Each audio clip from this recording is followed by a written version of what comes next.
भारत 1947 में आजाद हुआ, लेकिन साथ में ब्रिटेन ने इनको पार्ट किया, पाकिस्तान बन गया, हिंदू और मुसलमान के नाम पे 2 स्टेट बन गए, 2 नेशन बन गए, और ये 1947 अगस्त में हुआ। उसकी तैयारी 1946-42 से शुरू हो गई थी कि कैसे इस देश को पार्ट करना है। आप देखिए कि 1948 में इजराइल और फिलिस्तीन को भी तोड़ दिया जाता है 2 पार्ट में। उससे पहले 1947 के नवंबर महीने में प्रिंसिपली ये डिसाइड होता है कि 2 पार्ट में किया जाएगा, वो भी ब्रिटेन के अंडर में ही था। तो अब सवाल ये होता है कि 2 इंपॉर्टेंट एरिया, साउथ एशिया और एक वेस्ट एशिया का 2 इंपॉर्टेंट एरिया को ब्रिटेन ने पार्ट क्यों किया था? इजराइल अगर ये सोच रहा है कि हम पूरी का पूरे फिलिस्तीन पे कब्जा कर लेंगे, तब वो संभव नहीं है। और अगर फिलिस्तीन भी ये सोच रहा है कि हम इजराइल को, जैसे हमास की जो थ्योरी है कि हम इजराइल को मान्यता ही नहीं देंगे, तो ये भी संभव नहीं है। तो अभी जिस जंचर पे ये बात पहुंची है, उस जंचर पे पूरे अरब वर्ल्ड और इजराइल को बीच का रास्ता निकालना पड़ेगा। बीते दिनों क्या एक स्थिति आई थी कि नेतान्याहू पूरे फिलिस्तीन को अपने नक्शे में दिखा रहे थे, इजराइल के नक्शे में, जिसके कारण अरब वर्ल्ड में एक अनरेस्ट था, फिलिस्तीनियों में भी अनरेस्ट था। इसी बीच सऊदी अरब के जो किंग थे वो इजराइल से बातचीत कर रहे थे। फिलिस्तीनियों तक एक खबर आ रही थी, अरब वर्ल्ड के जो दूसरे प्लेयर्स थे उन तक खबर आ रही थी कि इजराइल को मान्यता देने के लिए भी ये मोहम्मद बिन सलमान तैयार हो गए हैं। उसके बदले में इनको न्यूक्लियर टेक्नोलॉजी ट्रांसफर करने के लिए वेस्टर्न पावर्स तैयार थे और इजराइल तैयार था। तो ये जो सारा नेगोशिएशन चल रहा था, तो उससे इस्लामिक वर्ल्ड में एक अनरेस्ट था, खास करके उनका, जिनका ये कहना था कि पूरा का पूरा फिलिस्तीन काउस को खत्म कर दिया गया है, उनका कोई सोच ही नहीं रहा है। तो उस तरह के सारे प्लानिंग और उसको योजनाओं को इस अटैक ने फेल किया है, और इस युद्ध ने, कि पहले आप लोग जितना यारी दोस्ती कर रहे हो, उससे पहले हमारे काउस को सॉल्व करो, उसके बिना कोई काम नहीं चलेगा। नहीं, यूएई, सऊदी अरब जो है अभी इस्लामिक वर्ल्ड, फिलिस्तीन के काउस और वेस्टर्न प्रेशर के बीच में फंसे हुए हैं इनफैक्ट। तो कतर जो है, कतर वो खुले तौर से मतलब कि फिलिस्तीनियों के कॉज के सपोर्ट में है, उसने स्टेटमेंट भी दिया है और इवन की मध्यस्थता की भी पेशकश करी थी।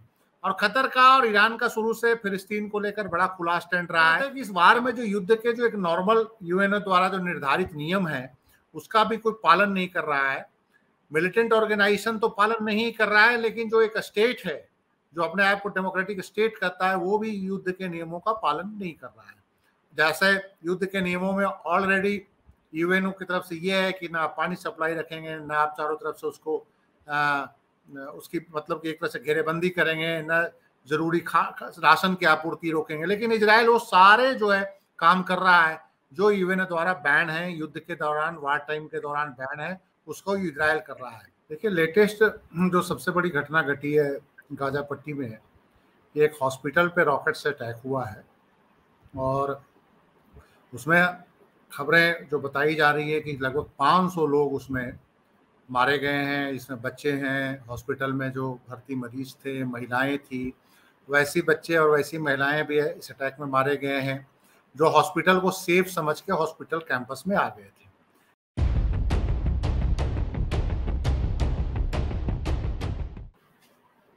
इस एपिसोड में बात गाजा पट्टी और इजराइल के बीच चल रहे युद्ध की। कई दिन हो चुके हैं और दोनों तरफ से ताबड़तोड़ हमले हो। दुनिया भी अमूमन 2 खेमों में बटी नजर आ रही। गाजा छोटी सी पट्टी, और कई भयावह तस्वीर सोशल मीडिया पर देख। क्या इस समय अगर युद्ध भी है तो युद्ध के नियमों का पालन हो रहा है? क्या हो रहा है, इस एपिसोड में समझने की कोशिश करते हैं। दोस्तों, रतनलाल बोल रहा हूं और आप देख रहे हैं अम्बेडकर नामा। वरिष्ठ पत्रकार संजीव पांडे साहब इस एपिसोड में हमारे साथ लेटेस्ट इंफॉर्मेशन के साथ मौजूद। उनसे जानने की कोशिश करेंगे कि आखिर क्या चल रहा है गाजा और इजराइल के बीच में। स्वागत है सर। नमस्कार सर जी। आप तो प्रोफेशनल जर्नलिस्ट है, क्या चल रहा है वहां पर? आपकी बारीक नजर वहां पे है, बताया। देखिए, लेटेस्ट जो सबसे बड़ी घटना घटी है गाजा पट्टी में, एक हॉस्पिटल पे रॉकेट से अटैक हुआ है, और उसमें खबरें जो बताई जा रही है कि लगभग 500 लोग उसमें मारे गए हैं। इसमें बच्चे हैं, हॉस्पिटल में जो भर्ती मरीज थे, महिलाएं थी, वैसी बच्चे और वैसी महिलाएं भी इस अटैक में मारे गए हैं, जो हॉस्पिटल को सेफ समझ के हॉस्पिटल कैंपस में आ गए थे। क्योंकि सामान्य रूप से युद्ध के टाइम में हॉस्पिटल पे अटैक नहीं होता, और कुछ ऐसे इंस्टॉलेशंस होता है, रेड क्रॉस होता है, स्कूल्स होते हैं, उस पर अटैक्स नहीं होते। तो वो अटैक जब हॉस्पिटल पे हुआ है, तो ये युद्ध मतलब कि जो इजराइल और हमास के बीच जो चल रहा है, वो एक मतलब कि अलग ही दौर में पहुंच गया है, और इसके लेकर बड़ी तीव्र प्रतिक्रिया आ रही है। और इजराइल जो है वो लगातार कह रहा है कि हम इस अटैक के पीछे नहीं हैं, हमारे पास एविडेंस है कि जो इसके ऊपर जो रॉकेट से अटैक हुआ है वो खुद फिलिस्तीनी जिहादियों ने चलाया है और वो गिरा है। हमास का कहना है कि अटैक इजराइल की तरफ से हुआ है और ये जानबूझ के हॉस्पिटल को टारगेट किया गया है ताकि वो पूरे एरिया को खाली करा के फिलिस्तीनियों को वहां से भगाया जा सके। तो इस ब्लेम गेम में और इस दो मतलब कि ग्रुप्स में, जो एक स्टेट और एक मिलिटेंट ऑर्गेनाइजेशन के बीच टकराव में, अब निर्दोष जनता बुरी तरह से इसमें फंस गई है और पीड़ित हो रही है। सबसे बड़ी बात है कि इस वार में जो युद्ध के जो एक नॉर्मल यूएनओ द्वारा जो निर्धारित नियम है उसका भी कोई पालन नहीं कर रहा है। मिलिटेंट ऑर्गेनाइजेशन तो पालन नहीं कर रहा है, लेकिन जो एक स्टेट है जो अपने आप को डेमोक्रेटिक स्टेट कहता है, वो भी युद्ध के नियमों का पालन नहीं कर रहा है। जैसे युद्ध के नियमों में ऑलरेडी यूएनओ की तरफ से ये है कि ना आप पानी सप्लाई रखेंगे, ना आप चारों तरफ से उसको उसकी मतलब कि एक तरह से घेरेबंदी करेंगे, ना जरूरी राशन की आपूर्ति रोकेंगे। लेकिन इजराइल वो सारे जो है काम कर रहा है जो यूएनओ द्वारा बैन है, युद्ध के दौरान, वार टाइम के दौरान बैन है, उसको इजराइल कर रहा है। हमास ने जो किया है उसके पूरी दुनिया में कंडेम लोग कर रहे हैं कि नहीं ये गलत किया, जिस ढंग से उन्होंने बच्चों को हॉस्टेज बनाया है, महिलाओं को हॉस्टेज बनाया है, और जिस ढंग से वहां ब्रूटल अटैक किए इजराइल के अंदर घुस के। लेकिन अब सवाल ये हो रहा है कि एक जो सिविलाइज्ड स्टेट अपने आप को बोलता है, वो जिस ढंग से वहां पे निर्दोष फिलिस्तीनियों के साथ जो व्यवहार हो रहा है गाजा के अंदर, उससे इजराइल पे बहुत सवाल उठ रहे हैं। और सबसे बड़ी बात है कि इसके कारण अरब वर्ल्ड में काफी ज्यादा अब इजराइल का विरोध हो रहा है। आज जो खबर है, लेबनान में बहुत विरोध हुआ है, लीबिया में भी विरोध हुआ है, इराक में भी विरोध हुआ है, लोग सड़कों पर उतरे हैं। तो इजराइल की पोजीशन जो है डिप्लोमेटिकली, जो इजराइल सोच रहा था कि अरब वर्ल्ड से मेरे रिलेशन सुधर जाएंगे और अरब वर्ल्ड से हम दोबारा एक नए रिश्तों की शुरुआत करेंगे, तो अब वो सारे धूल दूसरित होते नजर आ रहे हैं। और कहीं ना कहीं इस मसले पे अब पूरी दुनिया को एक स्टैंड लेना होगा कि फिलिस्तीन का क्या है फ्यूचर, या फिलिस्तीनियों का फ्यूचर क्या है। हमास को माइनस करके जो 90% फिलिस्तीनी जो है, जो शांति से रहना चाहते हैं और अपना एक डेमोक्रेटिक राइट्स चाहते हैं, अपना एक स्टेट चाहते हैं, उनके फ्यूचर को लेकर दुनिया को डिसाइड करना होगा। जी, तो ये यूएई का और कतर का क्या पोजीशन है अभी? देखिए यूएई तो अमेरिका के साथ है, इसमें कोई शक नहीं है। यूएई, सऊदी अरब जो है अभी इस्लामिक वर्ल्ड, फिलिस्तीन के काउज और वेस्टर्न प्रेशर के बीच में फंसे हुए हैं इनफैक्ट। तो कतर जो है, कतर वो खुली तौर से मतलब कि फिलिस्तीनियों के कॉज के सपोर्ट में है। उसने स्टेटमेंट भी दिया है और इवन की मध्यस्थता की भी पेशकश करी थी। और कतर का और ईरान का शुरू से फिलिस्तीन को लेकर बड़ा खुला स्टैंड रहा है। जब अरब वर्ल्ड में काफी इजराइल और फिलिस्तीन, इजराइल और अरब वर्ल्ड के रिलेशंस पे नेगोशिएशन हो रहा था, कतर और ईरान का उनसे डिस्टेंस था। सऊदी अरब, यूएई जहां अब्राहम अकॉर्ड के तहत इजराइल से बात कर रहे थे, रिलेशंस को नए सिरे से इकोनॉमिक बेस पे आगे सुधारना चाहते थे, एक नया मिडिल ईस्ट को नया शेप देने में लगे हुए थे। तो कतर और ईरान तो पहले से ही इनके अगेंस्ट था। यूएई ऑलरेडी इजराइल से टॉक चल रहा था, यूएई के बहुत सारे दफ्तर इजराइल में खुल गए थे, इनके कॉपरेशन भी शुरू हो गए थे, हर फील्ड में कॉपरेशन हो रहे थे, डिफेंस कॉपरेशन भी हो रहा था, साइंस एंड टेक्नोलॉजी कॉपरेशन हो रहा था। लेकिन सऊदी अरब से बातचीत अभी चल रही थी और नियर फ्यूचर में बातचीत को लगभग अमली जामा पहनाने की तैयारी थी। और उसी बीच ये सारी का सारा घटनाक्रम हुआ है।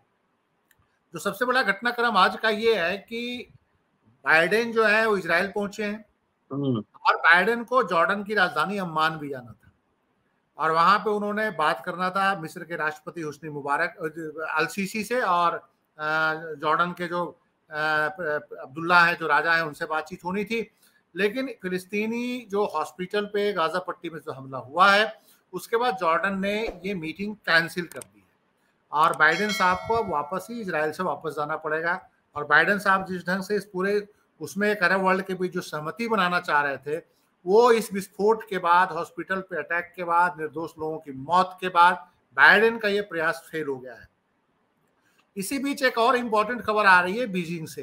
बीजिंग में बेल्ट एंड रोड इनिशिएटिव की मीटिंग चल रही है और उसमें पुतिन भी है, उसमें जिनपिंग भी है, दुनिया के बहुत सारे देशों के प्रतिनिधि हैं।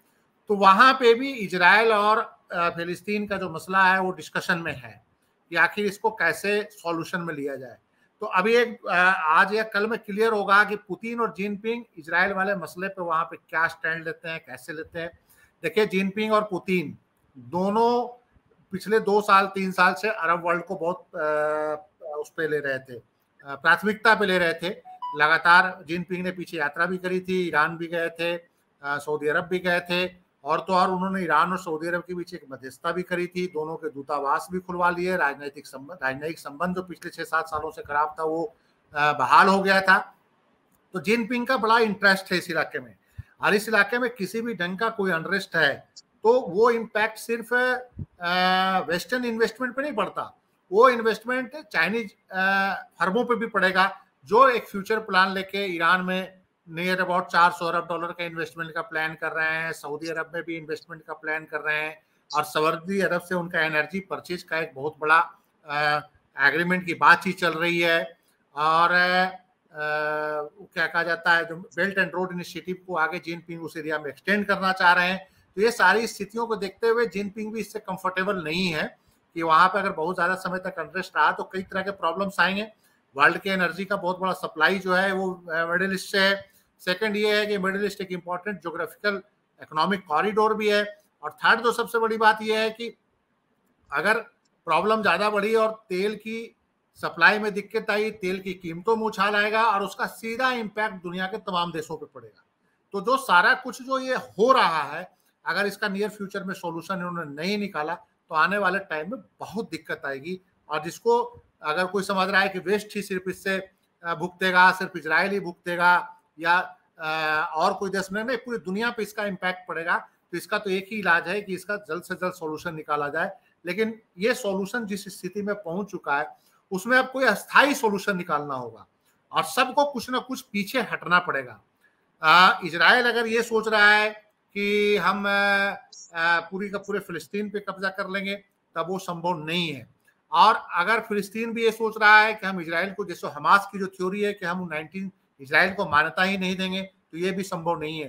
तो अभी जिस जंचर पे ये बात पहुंची है उस जंचर पे पूरे अरब वर्ल्ड और इजराइल को बीच का रास्ता निकालना पड़ेगा। बीते दिनों क्या एक स्थिति आई थी कि नेतान्याहू पूरे फिलिस्तीन को अपने नक्शे में दिखा रहे थे, इजराइल के नक्शे में, जिसके कारण अरब वर्ल्ड में एक अनरेस्ट था, फिलिस्तीनियों में भी अनरेस्ट था। इसी बीच सऊदी अरब के जो किंग थे वो इजराइल से बातचीत कर रहे थे। फिलिस्तीनियों तक एक खबर आ रही थी, अरब वर्ल्ड के जो दूसरे प्लेयर्स थे उन तक खबर आ रही थी कि इजराइल को मान्यता देने के लिए भी ये मोहम्मद बिन सलमान तैयार हो गए हैं। उसके बदले में इनको न्यूक्लियर टेक्नोलॉजी ट्रांसफर करने के लिए वेस्टर्न पावर्स तैयार थे और इजराइल तैयार था। तो ये जो सारा नेगोशिएशन चल रहा था तो उससे इस्लामिक वर्ल्ड में एक अनरेस्ट था, खास करके उनका, जिनका ये कहना था कि पूरा का पूरा फिलिस्तीन काउज को खत्म कर दिया गया है, उनका कोई सोच ही नहीं रहा है। तो उस तरह के सारे प्लानिंग और उसको योजनाओं को इस अटैक ने फेल किया है, और इस युद्ध ने, कि पहले आप लोग जितना यारी दोस्ती कर रहे हो उससे पहले हमारे काउज को सॉल्व करो, उसके बिना कोई काम नहीं चलेगा। संजीव जी, जो बाइडेन की जो मीटिंग थी जॉर्डन में होनी थी और उसमें मिस्र के राष्ट्रपति भी आने थे जी, और ये मीटिंग कैंसिल हो गई है। अंतर्राष्ट्रीय स्तर पर इससे क्या मायने निकाले जाए? और इधर चीन में मीटिंग हो रही है जिसमें रशिया के प्रेसिडेंट और तमाम लोग देश हैं इससे। देखिए, एक इम्पॉर्टेंट बात है कि जितनी बेचैनी जो बाइडेन को है उतनी बेचैनी अभी पुतिन और जिनपिंग ने नहीं दिखाई है। वर्ल्ड के तीन बड़े पावर हैं जो अपने अपने हिसाब से वर्ल्ड को घुमा रहे हैं। पुतिन और जिनपिंग अभी पूरा हमको लग रहा है कि वो देखना चाहते हैं कि किस करवट बात पलटेगी और इस्लामिक वर्ल्ड का क्या रिएक्शन है, क्योंकि ज्योग्राफिकली थोड़ा सा चीन भी दूर है और रशिया तो नजदीक है। यूरेशिया से अरब वर्ल्ड का सीमा नजदीक ही पड़ता है। सीरिया में ऑलरेडी इनका प्रेजेंस है और सीरिया में जो अमेरिकन प्लान्स था जो एक नॉर्थ इराक से मेडिटेरियन सी का जो अमेरिकन इकोनॉमिक कॉरिडोर का प्लान था, वो पुतिन ने फेल कर दिया था पहले। तो पुतिन भी अभी बहुत ध्यान से देख रहे हैं, और पुतिन को थोड़ा सा ये लग रहा है कि अगर ये युद्ध तेज हुआ तो उनको थोड़ा सा यूक्रेन के फ्रंट पे राहत मिलेगी, और जो अमेरिका जो अपना सारा जो सेंट्रलाइज कर रहा है अपने पावर को, वो मिडिल ईस्ट में दोबारा इन्वॉल्व हो जाएगा और फंस जाएगा। तो वो कहां कहां लड़ेगा? अभी देखिए 2 aircraft carrier, American aircraft carrier Israel के आसपास हैं। चाइना भी थोड़ा सा राहत महसूस ये कर रहा है कि चाइना का जो अपना एक्सपेंशन है साउथ चाइना सी में, उसमें अमेरिका एक हडल बना हुआ था, तो उसको लग रहा है कि थोड़ा देर के लिए ताइवान या साउथ चाइना सी से अमेरिका अपने को डाइवर्ट करेगा और इजराइल की तरफ लगाएगा। तो अभी ये इस मामले में बड़े संभल के स्टेटमेंट दे रहे हैं जो दोनों देश है। लेकिन जो सबसे बड़ी बात यह है कि जो बाइडेन ने जितना तेजी दिखाई है, जिस ढंग से उन्होंने अपने पहले विदेश मंत्री को भेजा, रक्षा मंत्री को भेजा, फिर वो खुद पहुंच रहे हैं, तो उससे ये लगता है कि अमेरिकन में या अमेरिका में जो वहां पे जो यहूदी लॉबी है, और चूंकि इलेक्शन इसी साल है, यहूदी लॉबी बहुत भारी फंडिंग करती है वहां पे अमेरिकन पार्टियों को, चाहे रिपब्लिकन्स हो चाहे डेमोक्रेट्स हो, और वो अमेरिका के पावर गैलरी में बहुत स्ट्रांग है। आबादी ज्यादा नहीं है, लेकिन फाइनेंशियली स्ट्रांग होने के कारण वो अमेरिका के पावर गैलरी में बहुत ही स्ट्रांग है। तो वो बेचैनी जो बाइडेन को इजराइल तक लेके आई है। तो ये जो है, अब उसमें जो बाइडेन कितना गेन करेंगे। अब आज जो घटनाक्रम हुआ है, आज जो घटना घटी है, जो अम्मान ने जो मीटिंग कैंसिल करी है, तो ये जो बाइडेन के लिए एक बहुत बड़ा झटका है। उससे पहले जो उनके जो फॉरेन सेक्रेटरी आए थे या एनएसए जो भी घूम रहे थे उस एरिया में, तो सारों से मीटिंग करके गए थे। जॉर्डन में भी मीटिंग उन्होंने करी थी, मिस्र में एलसीसी से भी मीटिंग करी थी कि इसका कैसे सोल्यूशन निकाला जाए, लेकिन कोई कंक्रीट बात सामने नहीं आ रही थी। देखिए, ये हल निकालने से पहले ये अमेरिका अकेला हल नहीं निकाल सकता। मोहम्मद बिन सलमान भी इसका हल अकेला नहीं निकाल सकते, जो सऊदी अरब के राजा हैं, किंग हैं, जो प्रिंस हैं, और यूएई के भी राजा इसका हल नहीं निकाल सकते, क्योंकि इसमें जो मेजर रीजनल प्लेयर है वो ईरान है। और ईरान इकोनॉमिकली उसको बहुत डिस्ट्रॉय करने की कोशिश की गई, लेकिन वो अभी भी बहुत ही हिम्मत से इनके अगेंस्ट खड़ा है। और ईरान जो है उसका पूरा बैकअप हमास को है। आज तक हौथी जो विद्रोही है यमन में, उसको ही सऊदी अरब कंट्रोल नहीं कर पाया, और अल्टीमेट सऊदी अरब जो है चाहता है कि यमन मसले पे ईरान से बैठ के मामले का हल निकाल दिया जाए। वो लड़ाई लेने के पक्षधर में नहीं है। अमेरिका भी यमन में बीच में नहीं पड़ा। तो ईरान की ताकत को और ईरान को कॉन्फिडेंस में लिए बिना इस मामले का हल नहीं निकल सकता। जब तालिबान के साथ भी जब अमेरिका की बात हो रही थी, तो ईरान को पहले कॉन्फिडेंस में लिया गया, क्योंकि तालिबान के बहुत सारे कमांडर जो थे ईरान के प्रभाव में थे, और ईरान की सहमति के बिना वो टेबल पे बातचीत पे आ नहीं सकते थे, क्योंकि ईरान और अफगानिस्तान का बॉर्डर लगता है, और 2, 3, 4 इंपॉर्टेंट प्रांत जिसमें कंधार है, हेरात है, हेलमंड है, ये सारे ईरान के बॉर्डर एरिया हैं, और जहां पे ईरान का बहुत ज्यादा इंटरफेरेंस है। तो लगभग वही ईरान में है। ईरान समर्थक बहुत ज्यादा मिलिशिया बैठे हुए हैं वहां पे, हिजबुल्ला बैठा हुआ है, हमास को भी कहते हैं। हथियार की सप्लाई और फाइनेंशियली सपोर्ट ईरान ने थ्रू मिस्र के रास्ते दिया है, क्योंकि इधर से तो घुस नहीं सकते, लेकिन थ्रू मिस्र ईरान ने ऑपरेट किया है, उनको वेपन्स भी उपलब्ध कराए हैं और उनको पैसे भी दिए हैं हमास को। तो मेरा ये मानना है कि ईरान को कॉन्फिडेंस में लिए बिना ये सारी चीजों को आप हल नहीं कर सकते। और चूंकि ये इतना हिस्टोरिकल कॉन्फ्लिक्ट है, और उस हिस्टोरिकल कॉन्फ्लिक्ट को कैसे रिसोर्स को कंट्रोल करने के लिए क्रिएट किया गया, वो उसको समझे बिना ये वार को खत्म भी नहीं कर सकते। देखिए, ये दोनों एशिया के क्षेत्र हैं, हमारा भारत है, पाकिस्तान है, और इजराइल और फिलिस्तीन है। दोनों का जो अस्तित्व, एक इंडिपेंडेंट अस्तित्व जो आता है, उसका टाइम पीरियड सेम है। भारत भी कॉलोनी था, फिलिस्तीन का एरिया भी कॉलोनी था, लेकिन आप देखिए ब्रिटिशियर्स ने कितनी चालाकी से पूरे एरिया को बांटा। भारत 1947 में आजाद हुआ, लेकिन साथ में ब्रिटेन ने इनको पार्ट किया, पाकिस्तान बन गया, हिंदू और मुसलमान के नाम पे 2 स्टेट बन गए, 2 नेशन बन गए, और ये 1947 अगस्त में हुआ। उसकी तैयारी 1946-42 से शुरू हो गई थी कि कैसे इस देश को पार्ट करना है। आप देखिए कि 1948 में इजराइल और फिलिस्तीन को भी तोड़ दिया जाता है 2 पार्ट में। उससे पहले 1947 के नवंबर महीने में प्रिंसिपली ये डिसाइड होता है कि 2 पार्ट में किया जाएगा, वो भी ब्रिटेन के अंडर में ही था। तो अब सवाल ये होता है कि 2 इंपॉर्टेंट एरिया साउथ एशिया और एक वेस्ट एशिया के दो इंपॉर्टेंट एरिया को ब्रिटेन ने पार्ट क्यों किया था, क्या डिजाइन था, यह समझना बहुत जरूरी है। ये प्योर एक रिसोर्स वार था और जो जियोपॉलिटिकल जो एक सिचुएशन 19 सेंचुरी के जो फर्स्ट दशक में और दूसरे दशक में जो पॉलिटिक्स में जो बदलाव आ रहा था, वैचारिक बदलाव आ रहा था कि देखिए कि 1908 में पर्सिया में तेल का भंडार मिलता है। पूरे वेस्ट को पता चल जाता है कि ये जो एरिया है ये तेल का बहुत ही रिसोर्सफुल वाला एरिया है और उनको ये भी पता था कि अगले 30 साल 40 साल के बाद ये एरिया हमें छोड़ना भी पड़ सकता है, डायरेक्ट कंट्रोल नहीं कर सकते हैं। तो उसी समय से western corporation, western forces, western जो रूलिंग क्लास था, उन्होंने डिसाइड किया था कि इन इलाकों में बफर जोन बनाना है। उसी समय रिसोर्स के साथ साथ एक वैचारिक जो कम्युनिस्टों का जो उदय होता है रशिया में, और 1917 में जब बोल्शेविक क्रांति होती है तो पूरे के पूरे वेस्ट को चिंता होती है कि ये एशिया के अंदर एक वैचारिक टकराव भी होगा और उस टकराव में रशिया भी एक्सपेंशन करेगा, तो ये एरिया पूरी तरह से रशिया के कंट्रोल में न चला जाए या इस एरिया में जो आजादी की मांग करने वाले हैं और रशियन इन्फ्लुएंस में न चले जाए। तो उन्होंने बीच बीच में एक बफर जोन बनाने की कोशिश करी। देखिए उसी समय 1917 में उस समय जब बोल्शेविज्म का उधर आगाज हुआ रशिया में, उसी समय आपने देखा होगा कि बेलफोर्ट डिक्लेरेशन फिलिस्तीन इंग्लैंड करता है 1917 में, और उसमें वो कहता है कि हम एक इंडिपेंडेंट फिलिस्तीन स्टेट के समर्थन में हैं, यहूदी स्टेट के समर्थन में हैं और यहूदियों को एक इंडिपेंडेंट नेशन होना चाहिए। और वो घोषणा जब होती है तो उस समय वो पूरा एरिया ऑटोमन के अंडर में होता है, मुसलमानों के अंडर में होता है, तुर्की का ऑटोमन साम्राज्य के अंडर में होता है। वो एरिया ब्रिटेन और ऑटोमन की जो फर्स्ट वर्ल्ड वार में लड़ाई होती है तो पूरे एरिया को ब्रिटेन ऑटोमन से छीन लेता है और फिलिस्तीन का जो पूरा एरिया वर्तमान में देख रहे हैं वो ब्रिटिशर्स के कंट्रोल में चला जाता है।